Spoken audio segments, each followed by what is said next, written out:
suis bénévole d'AMTM depuis sa création en 1992. Je suis médecin, j'ai fait plus de 30 missions avec AMTM en Inde et au Népal. Ce dont je suis le plus fière, c'est d'être la vice-présidente fondatrice d'AMTM. En 1992, nous étions quelques amis à créer l'association. Je n'avais aucune idée de l'étendue et de la force qu'elle allait prendre. Je suis très fière de sa pérennité et de ses actions sur le terrain. Avec plus de 30 missions pour AMTM au Népal et en Inde, j'ai beaucoup de très beaux souvenirs. Celui dont j'ai envie de vous parler aujourd'hui s'est passé au Népal. Nous étions sur un site suivi depuis plusieurs années. Nous étions fiers des résultats au niveau prévention des maladies et au niveau hygiène. Or, à cette mission, dès le premier jour, nous avons pu constater un nombre tout à fait anormal d'infections au niveau de la peau et d'infections digestives. En tant que responsable médical de la mission, je suis immédiatement allée voir mes amis responsables du développement pour en discuter avec eux. Effectivement, ils ont pu mettre en évidence que le puits principal s'était tari. Leur approvisionnement en eau sur le site était devenu difficile. Il y en avait peu pour se laver et surtout l'eau de boisson était polluée. Aussitôt, des mesures ont été prises. Cet épisode est important parce qu'il met bien en évidence la grande importance d'un approvisionnement suffisant en eau pour se laver et surtout en qualité d'eau pour consommer.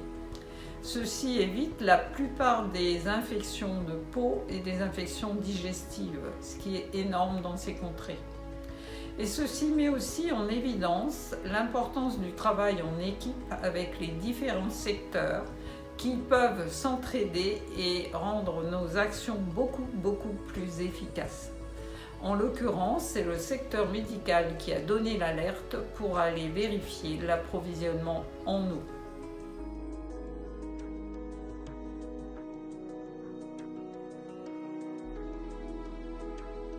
Ce qui me donne envie de partir en mission, c'est le bonheur de voir les enfants grandir en bonne santé et accéder à des études qu'ils n'auraient jamais pu suivre sans notre aide. C'est aussi la joie de voir les personnes âgées finir leur vie dans la dignité et la paix, dans un pays où il n'y a ni sécurité sociale ni retraite. C'est aussi le bonheur de partager les moments que je peux vivre avec mes filleuls sur place, de les voir grandir et s'épanouir. Et pour finir, le grand bonheur aussi du partage de nos amitiés avec les équipes locales, les responsables, les médecins, les infirmiers.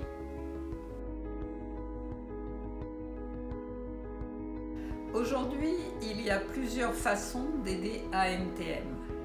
Au niveau du médical, ils ont besoin de médicaments, de traitements chroniques pour des maladies à longue durée, d'être aidés pour les frais d'hospitalisation, d'intervention chirurgicale.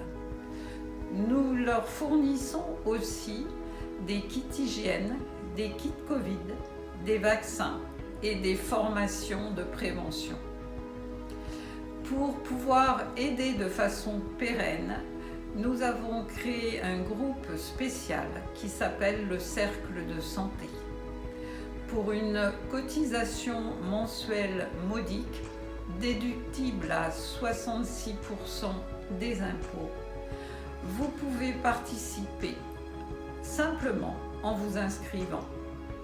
Et grâce à tous ces dons, nous pouvons effectuer tout ce qui est nécessaire pour aider les plus démunis que nous suivons au Népal et en Inde. Pour tous ceux qui y participent, merci.